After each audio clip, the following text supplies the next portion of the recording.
Pregnant ആവാത്ത ആളുകളിൽ കണ്ടുവരുന്ന എന്താ പറയുക പേടിയാണ്. രണ്ടാമത്തത് എന്ന് പറയുന്നത് ഒരു ഡെലിവറിക്ക് ശേഷം ആ ഒരു ഡെലിവറി എക്സ്പീരിയൻസിനൊക്കെ ശേഷം അവരിൽ ഉണ്ടായി വരുന്ന പേടിയാണ് നമ്മൾ ടോക്കോഫോബിയ. പേര് കേൾക്കുമ്പോൾ നമ്മൾ വിചാരിക്കും ഇത് സംസാരിക്കാനുള്ള പേടിയോ അല്ലെങ്കിൽ അത്തരത്തിലുള്ള എന്തോ ആണെന്ന്. എന്നാൽ ടോക്കോഫോബിയ എന്ന് പറയുന്നത് ചൈൽഡ് ബർത്തിനോടും അതുപോലെ തന്നെ പ്രഗ്നൻസിയോടുള്ള സിവിയർ ആയിട്ടുള്ള ഒരു പേടിയെ പറയുന്നതാണ്. ഇത് പ്രധാനമായിട്ടും 2 തരത്തിലാണ് ഉള്ളത്. ഒന്ന് പ്രൈമറി ടോക്കോഫോബിയയും രണ്ടാമത്തേത് സെക്കൻഡറി ടോക്കോഫോബിയയും.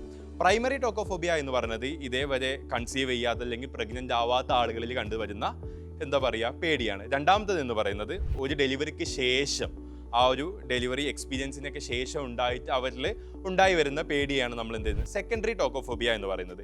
ഇതിന് പ്രധാനമായിട്ടുള്ള ലക്ഷണങ്ങൾ എന്ന് പറയുന്നത് അമിതമായിട്ടുള്ള ഉത്കണ്ഠയും അതുപോലെ തന്നെ ഉറക്കത്തിലുള്ള ബുദ്ധിമുട്ടും അതുപോലെ തന്നെ സൈക്കോ സോഷ്യലായിട്ടുള്ള ഭയങ്കരമായിട്ടുള്ള സ്ട്രെസ്സുകളും കാര്യങ്ങളൊക്കെയാണ് നമ്മൾ ഈ ടോക്കോഫോബിയയിൽ കണ്ടുവരുന്നത്. ഇത്തരത്തിൽ ബുദ്ധിമുട്ട് അനുഭവിക്കുന്ന ആളുകൾ വളരെ പെട്ടെന്ന് തന്നെ ഒരു മെൻ്റൽ ഹെൽത്ത് പ്രൊഫഷൻ്റെ അടുത്ത് പോയിട്ട് അതിന് വേണ്ട കാര്യങ്ങൾ ചെയ്യേണ്ടതാണ്.